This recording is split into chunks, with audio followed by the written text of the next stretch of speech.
Hallelujah. आइए हम मेरी भविष्यवाणियों की पुस्तक में से आज के वचन को पढ़ते हैं। प्रभु यीशु की देह और लहू में जीवन। यूहन्ना 6:54 में लिखा है, जो मेरा मांस खाता है और मेरा लहू पीता है, अनंत जीवन उसी का है और मैं उसे अंतिम दिन फिर जिला उठाऊंगा। मेरे प्रियो, बाइबल बताते हैं कि जब तक तुम मनुष्य के पुत्र का मांस ना खाओ और उसका लहू ना पियो, तब तक तुम में जीवन नहीं है। हम क्यों प्रभु बोझ लेते हैं? क्या ये सिर्फ एक धार्मिक रीति है, या क्या ये सिर्फ धार्मिकता को पूरा करना है कि हम मसीह हैं? नहीं, वन परमेश्वर ने कहा कि जैसे तुम मेरे देह को खाओगे और लहू को पियोगे, तब तुम में मेरा जीवन बना रहेगा और तुम हर एक तरह की मृत्यु से छूट जाओगे जो तुम्हारे वंशों से तुम्हारी जिंदगी में चलती आ रही है। चाहे वह मृत्यु तुम्हारे शरीर में हो, चाहे वह मृत्यु तुम्हारे कारोबार में हो या परिवार में हो। अब सवाल ये उठता है कि प्रभु यीशु मसीह की देह और लहू को हम कैसे ले सकते हैं।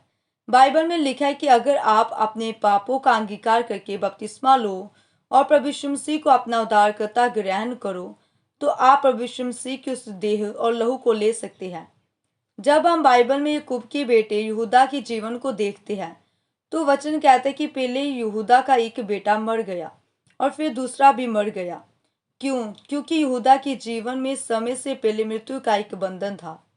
यही बंधन यहूदा इस्करियोती के जीवन में कार्य कर रहा था, क्योंकि वह भी उसी यहूदा के वंश का था। उसने सिर्फ एक गलती की और उसी गलती की वजह से उसने समय से पहले आत्महत्या कर ली।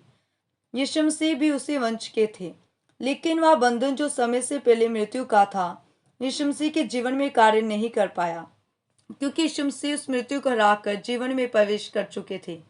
जिस दिन प्रभु यीशु मसीह ने पकड़वाया जाना था, उस दिन प्रभु यीशु मसीह ने रोटी ली और अपने चेलों को देकर कहा कि ये मेरी देह है, और फिर गंगूरा का रस लिया और अपने चेलों से कहा कि ये मेरा लहू है, जो इस जगत के पापों के लिए बहाया जाता है। इससे जो कोई व्यक्ति प्रभु यीशु मसीह की देह को खाता है और उसके लहू को पीता है, वह अपने पापों से, श्रापों से, मृत्यु के बंधनों से छूट जाता है और आज़ाद हो जाता है और एक नया जीवन पाता है।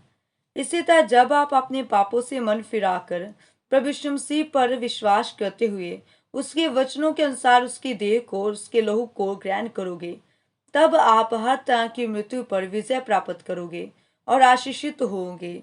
आमीन। आइए हम मिलकर अंगीकार करते हैं। सर्वशक्तिमान परमेश्वर, इस वचन के लिए मैं आपका धन्यवाद करती हूँ।